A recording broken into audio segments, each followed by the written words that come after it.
どんな女がタイプだ。よくわかんねえけど、強いて言うならケツとタッパのでかい女の子かな。ジェニファー・ローレンスとか。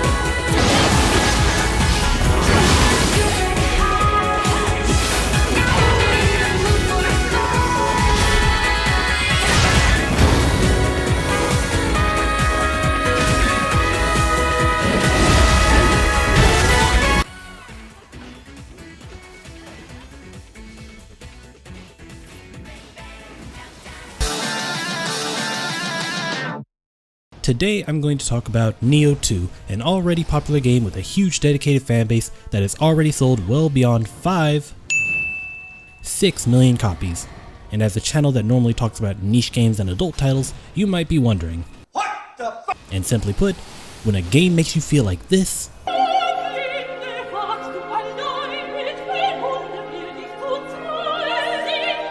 you just feel compelled to talk about it. It even works underwater! And like I said in my recent Jujutsu Kaisen spotlight, some people pretty much live under anime titty rocks and ignore most mainstream things that don't immediately jiggle a pair of F-cups or a skin-tight bodysuit in front of their face. Like you.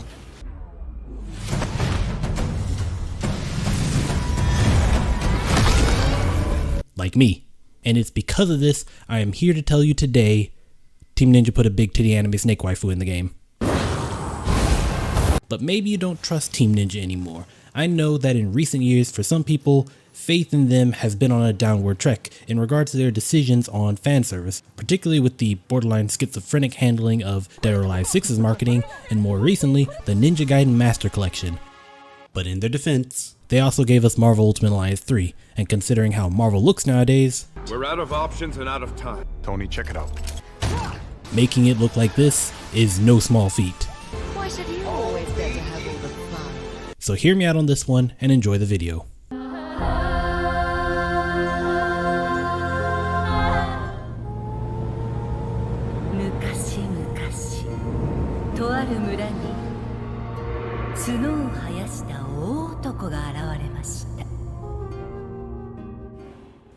First things first, no, you do not need to have played Nioh 1 to enjoy the story of Nioh 2, primarily because this is a prequel taking place in the late 1500s within the Sengoku period of Japan's history, with only a little bit of crossover to Nioh 1 near the end. Now some of you might be thinking, why does story even matter? Isn't this a Souls-like? And while yes, this is a quote-unquote Souls-like, this game is so much more than that, with one of the biggest differences being that this has a full cinematic story. TLDR, you are a half-demon wielding a legendary blade, traveling around with a party of allies like a goofy trickster and a giant weapon-wielding demon hunter as you discover a hidden plot devised by an ancient evil being out for revenge against Japan. Anyways, I got attached to these characters and their journey, which takes place over roughly 100 years and interweaving with real-world Sengoku era events, starting with you and your best friend Tokichiro, Oh no! joining together to become the famous Toyotomi Hideyoshi. It's always fun to experience different games' interpretations of the Sengoku era historical figures, with Nioh going mostly for historical accuracy, but you know, with a few alterations. In fact, it's so historical that it even includes some lesser known figures that don't commonly show up in Sengoku era media. Let us begin.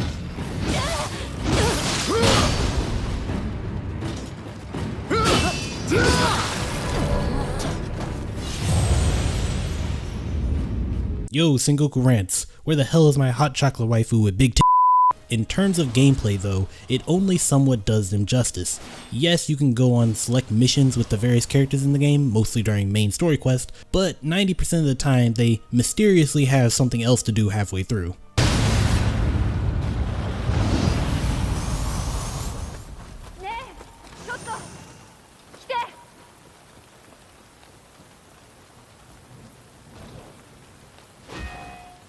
Hunters, you did it! Sharish Valdo will never make a mixtape ever again. Why didn't any of you help us? But we'll talk about difficulty later. The presentation is phenomenal here. Everything feels so good. Everything sounds so good. Everything looks so good.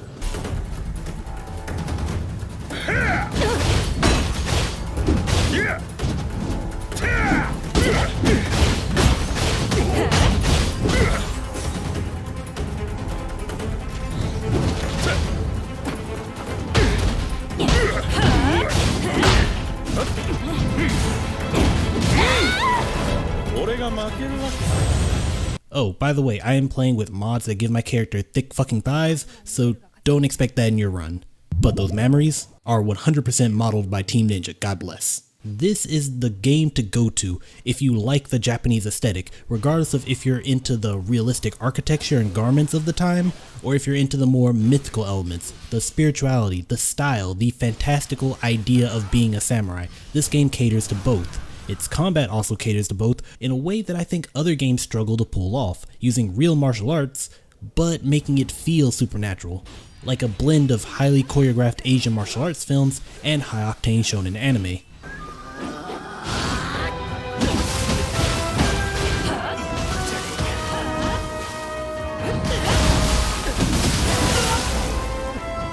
And it doesn't stop there. The character creator is worthy of a section on its own. It's one of the best character creation systems I have experienced, hands down. You can tweak so many aspects of your character, breaking up the hair into multiple sections, allowing you to lengthen or shorten it on top of allowing sections to be colored differently, the ability to save multiple different character designs. It's easier to say what the character creator did wrong than to list all the things it did right.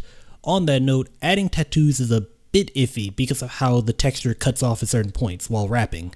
It's so good I've seen Reddit threads of people repeatedly going back into the editor, slowly aging their character throughout the game, starting their character as a young, youthful yokai hunter and reaching the final fight with both combatants old and covered in battle scars while Mumio still looks young and beautiful. On that note, some people think it's an oversight, or Japan being Japan, but if you look into the lore, it does point out that her spirit guardian grants eternal youth. Now, I could go on about the visuals of this game and how you can change the look of equipment without changing the stats, so you can enjoy both the stat building and the fashion souls aspect of the game, or talk about the amazing camera work in the game and how it moves into a close cinematic angle when doing grapples or backstabs.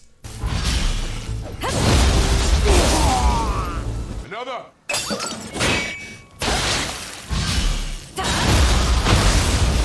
Anyways, if you look at the length of this video, yeah, we've got a good bit to go through, so I'm gonna just move us on to gameplay.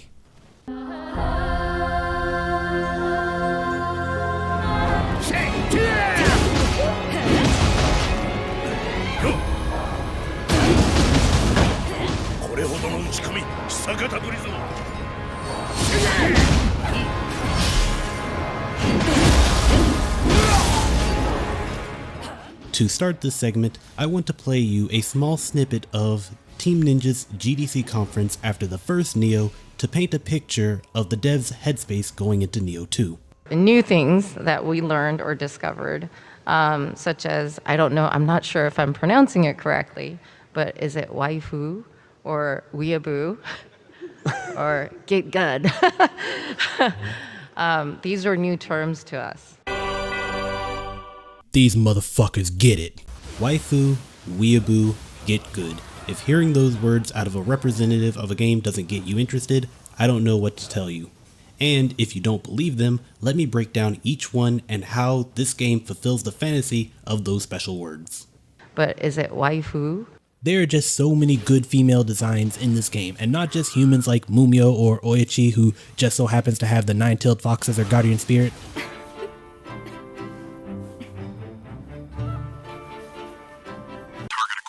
But also yokai. Yeah, this game is chock full of monster girls, and I'm not talking about regular waifus with some animal ears. Not that there's anything wrong with that. But actual monster girls. But maybe you don't like actual monster girl titties. Maybe they look grotesque to you. Well, first off, fuck you, Nure Ona-chan is adorable and wouldn't hurt a fly. But there are other monster girls that do lean more into the humanoid category, like Kasha.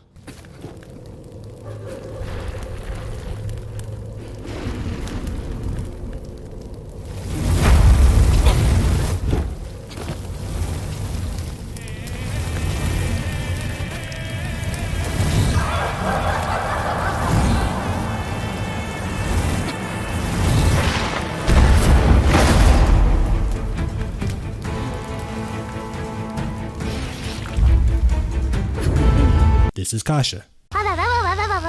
Or weeaboo. Understand, being a weeb isn't about historical accuracy, it's about the fantasy of Japan, and this game makes Japan look like the coolest place on earth. An interesting thing about this though is that there is a real subset of Nioh fans that don't understand or at least like this point, focusing more on the historical aspects of the game while ignoring how anime this game is. Now, I've ran into these sort of people before with games like Valkyria Chronicles and how they didn't like the less serious moments in the game despite it looking like this. But even that makes more sense than here because, you know, yokai aren't real.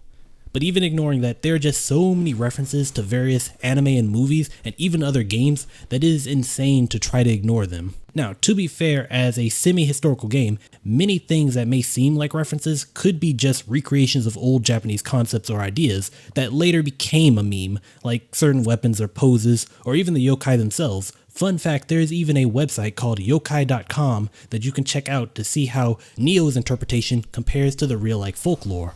But on the other hand, ninja running didn't become a thing until the 1960s, ora-oraing is a skill unlocked in the fist weaponry, and there are at least 2 abilities in the game 100% ripped from Fate Stay Night. Those are all just coincidences. They don't count. Was that judgment cut? If you want it, then you'll have to take it. This game is more anime than most anime games, and anyone who thinks otherwise is insane. Get good. Okay, here I'm gonna hit you with a curveball. Ready? I don't think Souls games are that hard.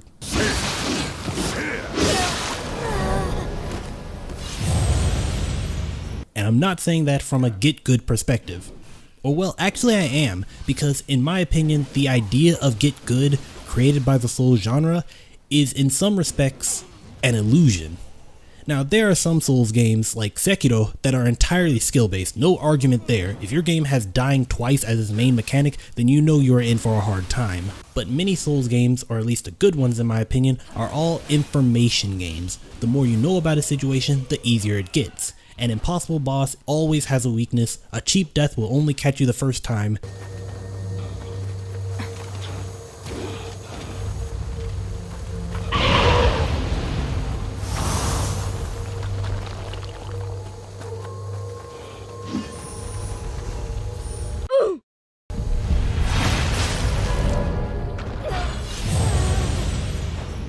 and any death is only as permanent as your loading times, though that might not be much of a comfort to console players. Now with all that said, Nioh is harder than Dark Souls. I'll be back. But only to a point. Yeah, there are more elements to juggle when it comes to combat, but that core, that information game is still there. The very first mission of the game puts you face to face with a boss level encounter right out the gate. He is the second enemy you face, and sure, you could fight him. I did, and I died more times than I could count. Or you could be just like everyone else I know and simply walk around him. The trade-off though is that when I got to the actual boss of the stage, a souped up stronger version of that mini boss, I breezed through him, unlike all my friends who died more times than they could count, since I was already familiar with the more basic elements of that fight, and man did that feel good. This game may be difficult, but it's probably one of the closest things to an anime training arc you can experience. You get that feeling of being pushed around by these bullies in the first episode, only to come back 2 seasons later thinking, was this asshole always this slow? Okay, and with all 3 magic words covered, let me also say that all 3 of these tenets get expanded even more in the DLC, with each one making sure to add a few waifu monster girls, some weeby skills like the aforementioned judgment cut, and very challenging in-game content, all packaged in extensions to the main story. So in summary, Waifu, weeaboo, get good.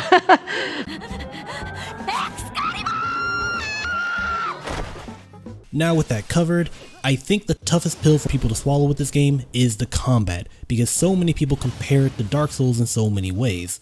Some people expect it to be harder, some expect it to be roughly the same, and a minority of people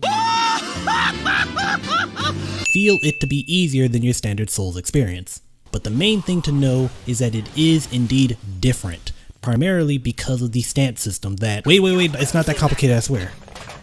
Every weapon in the game has 3 stances, high, mid, and low, Now that might seem like a lot when you think of how many weapon types and attack animations most Soul games have, but in Nioh there are only 11 weapon types, and all weapons inside of a given type, like the katana or the odachi, have the same animations, so you don't need to learn like 50 different weapon animations times 3. Realistically, you only need to practice with 2 since you can equip 2 weapons quickly swapping between them as needed, and you could even do a fancy swap attack via key pull.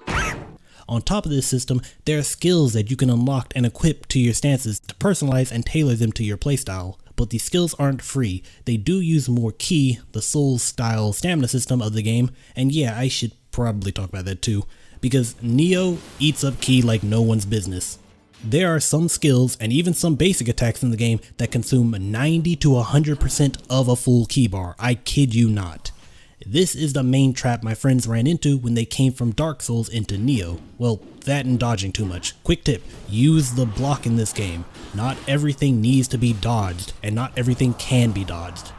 To offset this massive ki consumption, the game allows you to refund a portion of your spent ki by doing a ki pulse, a mechanic exclusive to the Nioh series. I will admit, this does take a bit of time to get used to, but not only is it a very useful skill, it also looks good and more importantly, feels good. And it is very forgiving. You can do the ki pulse at any point and get some ki back. Doing a perfect ki pulse though, gives you way more ki, allowing really aggressive play, as well as having skills that can augment the pulse. And putting all that together, it looks a little something like this.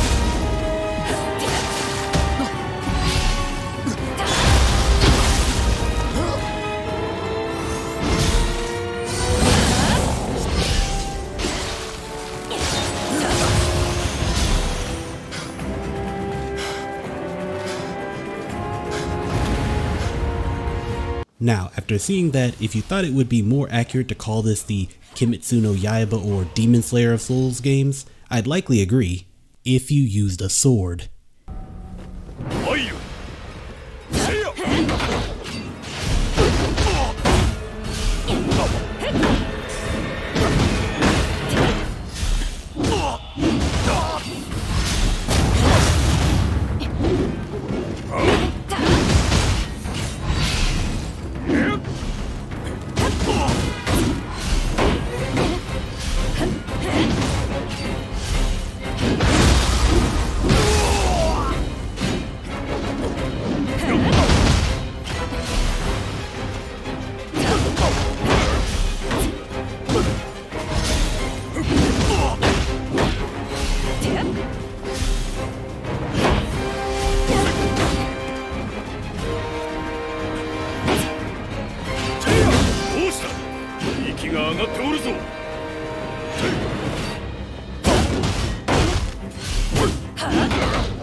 In my opinion, with the sheer plethora of weapons, I find it far more appropriate to compare it to the series with fantastic animation and the weapon variety to support it.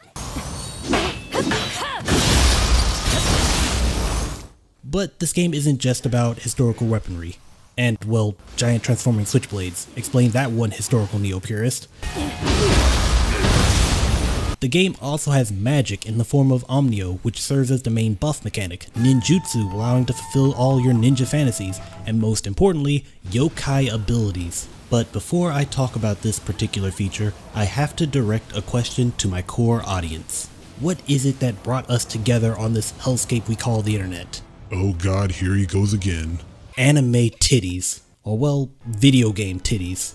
And because of that, we must confront a brutal truth about that sort of appeal. When a video game has some crazy hot boss, a multi-armed woman groping herself, a busty spear-wielding woman designed by the greatest artist known to man, a waifu with plot big enough that you can literally use them as platforms to attack from. When you buy a game specifically for that moment and you finally get past it, no! Congratulations, your favorite thing in that game is now gone.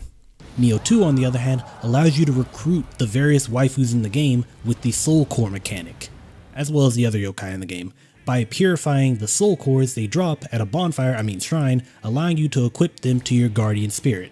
What's a guardian spirit? Jesus, there's so much stuff in this game. Guardian spirits are things that you unlock from the story and quest. They basically function as passive buffs to your character, and yes, there are waifu guardian spirits.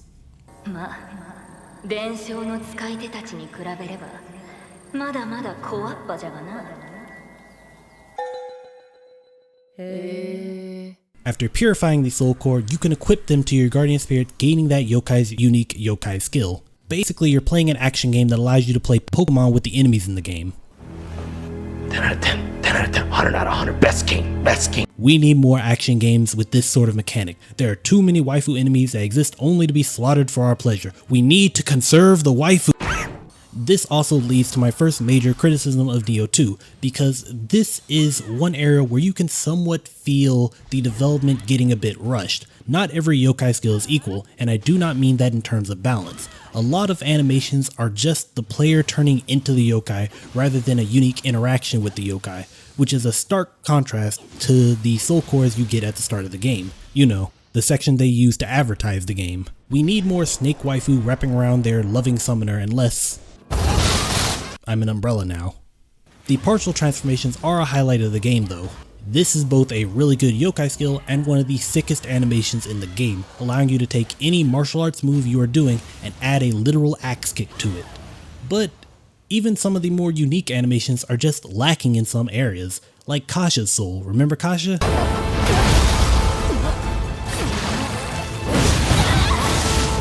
This is Kasha, and this is her soul core.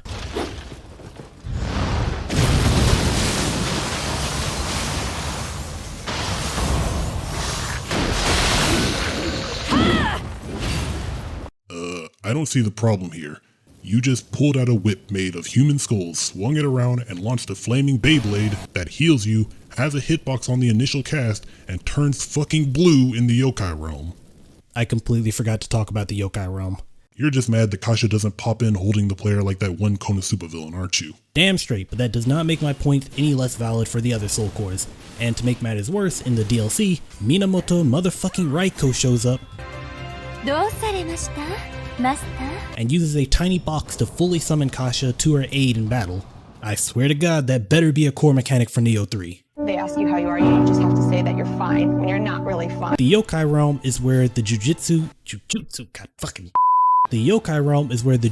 Kaisen vibes really kick in though, because you know how, slight spoilers for the anime by the way, how in one of the early episodes the team stumbles into a domain expansion and almost gets party wiped in the following fight?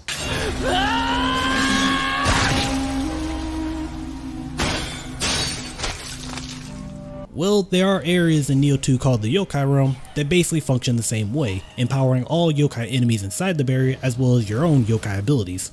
But it goes deeper. You know how when curses in Jujutsu Kaisen pull out their domain expansion right at the moment they're struggling in a fight?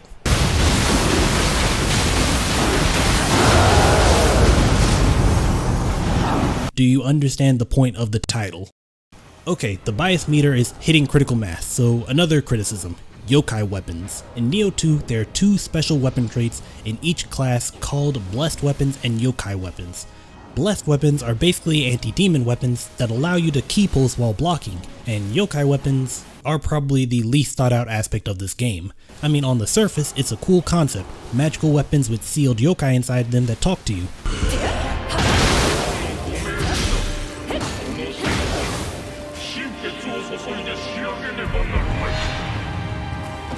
But the execution is horrible here. Like, it really stands out when the rest of the game is so amazing. I mean, first off, until like New Game Plus, the gauge to activate this effect, it builds so freaking slow that you need a specific build and perks if you don't want the buff to activate halfway through the stage and then be unavailable for the actual boss. Then there's the quote-unquote special effect of the weapon, the ability to launch sword beams from your heavy attack.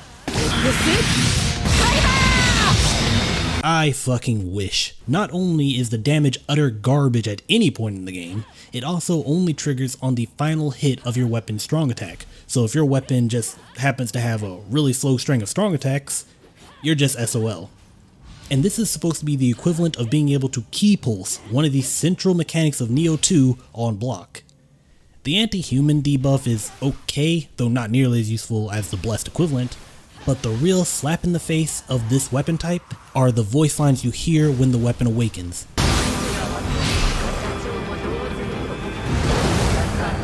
They all have a maximum amount of times to trigger per weapon. It's a talking weapon. Team Ninja, you included a talking weapon. Do you understand how cool a talking weapon is? Why would you make a talking weapon have a limited number of talks? And sure, I could just equip another copy of the yokai weapon to restart the countdown, but that one wouldn't have the same stats or attributes as the old one. Wait, weapon traits? Builds? Stats? That doesn't sound like a Souls game. That doesn't sound like a Souls game at all. That sounds like Borderlands.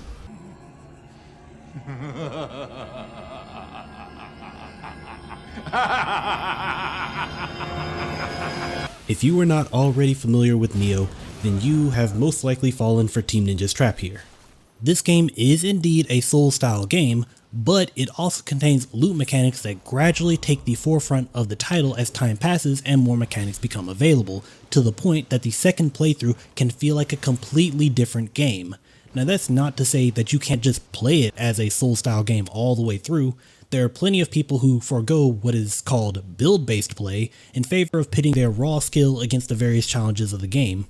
That's the other reason I feel this game is not as hard as some people think. Nioh 2 is actually a play it your way sort of game. If you don't feel like playing the game for perfect solo, no death, zero damage boss runs, you can still have plenty of fun farming stages for loot drops. And you know how most modern quote-unquote looter games, mostly shooters, which is another reason Nioh 2 stands out, you know how they tend to skimp out on the loot to the point that articles end up getting made about how devs will sometimes nerf the drop rates because they were apparently too good? Nigga, did I just catch you having fun?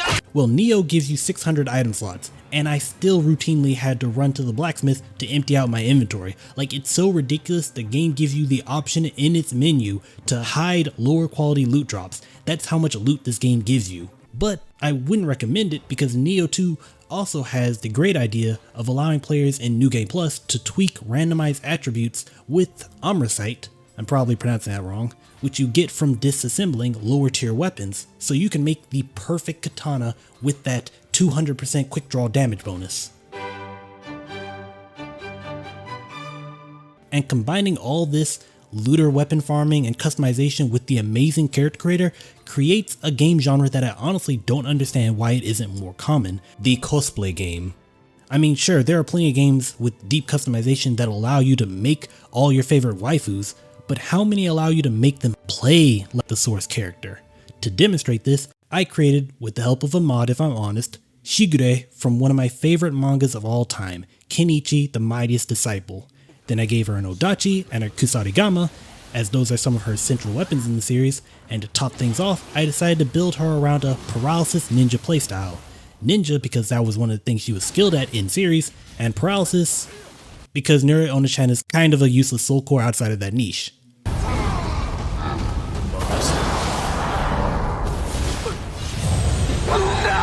Heck, off the top of my head, here's a build that could be fun, Samus Aran. You could do a cannon build, stacking untouched ammo and rolling around with the Scampus core. It's that easy, because there is either a weapon or a soul core for just about everything in this game. And on top of all that, on top of every little crazy thing I've talked about, you can also relax in the hot spring hidden in each stage. God bless Japan.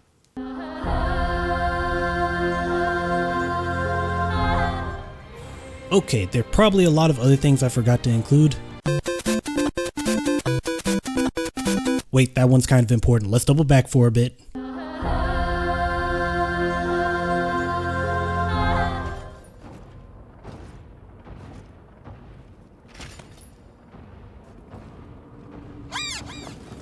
Yeah, I'm not doing this game justice if I don't talk about the multiplayer. Souls multiplayer is an oddball, where at least in the mainline titles, just joining your friends is a boss in itself. That's not a thing in Nioh 2. You want to join a friend, all you have to do is tell them to put some cups down at the bonfire, set that fucker to friends only, and hit the join a friend button at the Torii Gate menu. That's it. No soap signs, no both players going to the same stage, none of that. The hardest part of Nioh 2 multiplayer is getting the cups. That involves beating the game's equivalent to phantoms, which are completely optional for the most part. So accessing the multiplayer is hilariously easy, but that's not why I'm making a big deal out of this. See, Nioh 2's multiplayer is pretty much bog standard. You get summoned in and you hang around until either the stage is beaten or you die. If either of those happen, you get thrown back to your own game waiting to be summoned again. Annoying as hell. But what if I told you there was a way not to be thrown back to the menu? Enter Expeditions, a second multiplayer mode that allows you to make a team and run through as many levels as you want with a friend. And if you die, you simply wait to be rescued by a teammate, Left 4 Dead style, with the gauge slowly depleting. That gauge is the real life bar, ending the run once it's empty. This is the shit, a proper multiplayer experience. None of that artsy fartsy we designed the multiplayer to be immersive to the world shit. Co-op lobbies were invented decades ago. No need to reinvent the motherfucking wheel.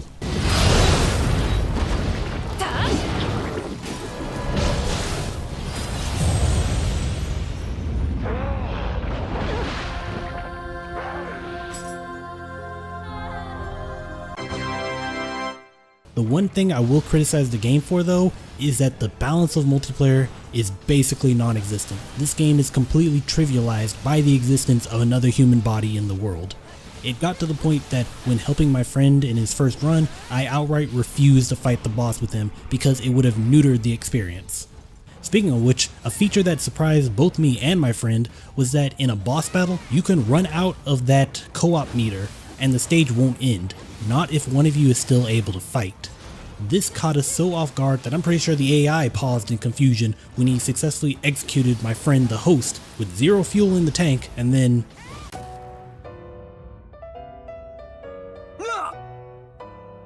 it was a standout moment in the game. And for the people who are more hesitant to play Souls games without a friend, this is definitely the best multiplayer experience of any Souls game by far. Okay, there is probably a lot of other things I forgot to include, but this video is crazy long as it is, so let's wrap this up.